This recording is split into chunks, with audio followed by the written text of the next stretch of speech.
Dia bukan memastikan bahwasanya akal itu mengendalikan kepada syahwat dan ghadab, justru akal itu dikendalikan oleh syahwat dan ghadab. Bagaimana konsekuensinya? Di sini dijelaskan dia akan dilumuri dengan akhlak-akhlak yang jelek. Dia seakan-akan kayak bermimpi dia diikat dan melayani kepada anjing dan juga babi. Karena anjing dan babi itu gambaran dari syahwat dengan ghadab.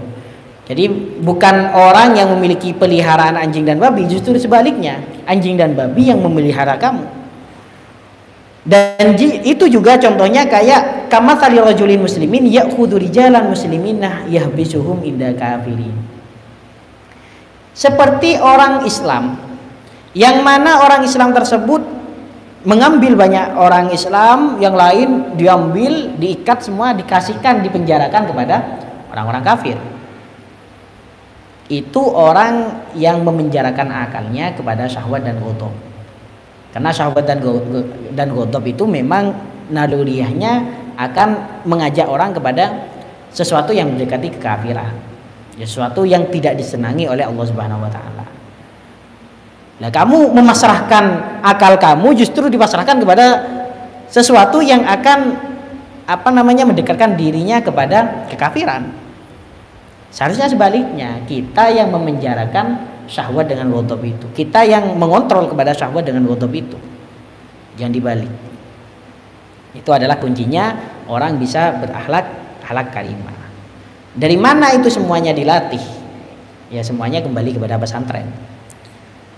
Tidak ada satu lembaga selain pesantren yang mana lembaga tersebut justru mengajarkan bagaimana sekiranya akal itu mengendalikan kepada syahwat dan ghadab. Tidak. Jarang menemukan, kita sulit menemukan. Di pesantren pun ya pilih-pilih. Ya ada pesantren yang memang sama sekali hanya sekedar bangunan saja, isinya itu kekosongan. Dengan artian bangunannya saja yang dipermegah, tapi apa yang di dalamnya sama sekali bertolak belakang dengan pesantren. Justru pesantren yang bergaya kos-kosan, gampangannya kayak gitu. Justru kita bisa menerapkan pesantren itu ke rumah kita masing-masing. Rumah kita dijadikan kayak pesantren. Bagaimana rumah kita mengajarkan kepada keluarga kita. Kalau kamu misalkan berkeluarga, istri kamu itu siap menjadi madrasah pertama bagi anak-anak mereka. Madrasatul ula. Ibunda itu adalah madrasah yang pertama. Makanya dikatakan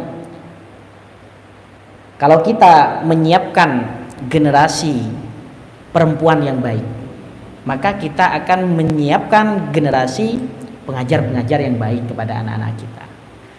Jadi kalau misalkan kalau perempuannya itu sama seperti makalah yang sering diucapkan al-mar'ah imadul bilad, idza hadamal mar'ah idza hadamatil mar'ah hadamal bilad.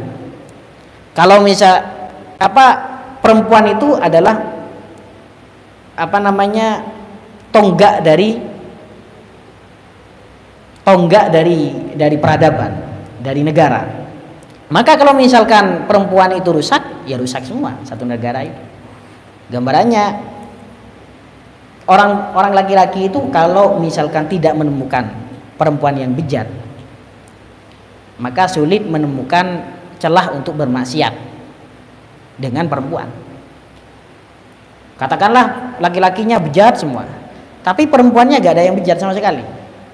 Buka TikTok misalkan gak ada perempuan sama sekali. Buka Facebook, IG, YouTube gak ada perempuan sekali. Ya, apanya yang mau? Meskipun dia misalkan yang laki-laki itu mursal, ya dia tidak akan mursal dengan melakukan buka media sosial dan lain sebagainya.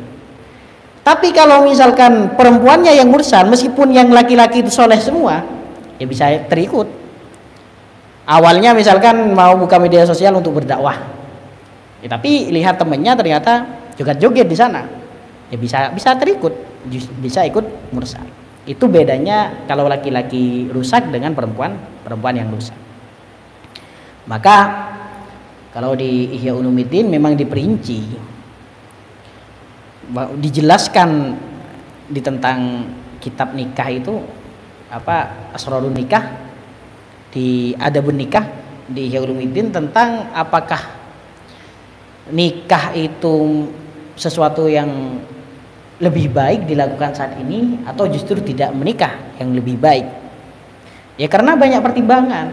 Di antara yang dijelaskan di sana, sulit menemukan perempuan yang baik, itu sulit. Bahkan ada ulama yang mengatakan di Ihya itu kan dijelaskan dia dari dua sisi terlebih dahulu. Ulama yang mengatakan iya memang nih pernikahan itu merupakan keutamaan bagi zaman dahulu. Kalau zaman sekarang ya enggak. Dengan beberapa faktor. Pertama, sulit menemukan perempuan yang bagus. Bagus akhlaknya maksudnya. Sulit menemukan perempuan yang soleha. Hal itu memang juga ada nas di dalam sebuah hadis bahwa perempuan yang soleha itu kelak itu sama seperti burung putih, burung gagak putih di antara burung gagak yang hitam. Memang sulit, dengan artian itu sulit sekali. Yang faktor yang kedua adalah bagaimana, kenapa ada ulama yang mengatakan itu kalau berlaku keutamaan menikah itu zaman dahulu bukan zaman sekarang. Zaman sekarang mencari nafkah yang halal itu sulit. Bukan zaman sekarang, tapi zaman ulama itu yang waktu mengatakan dulu, berarti sebelumnya Imam Al-Ghazali bahkan. Karena dikutip oleh Imam Al-Ghazali.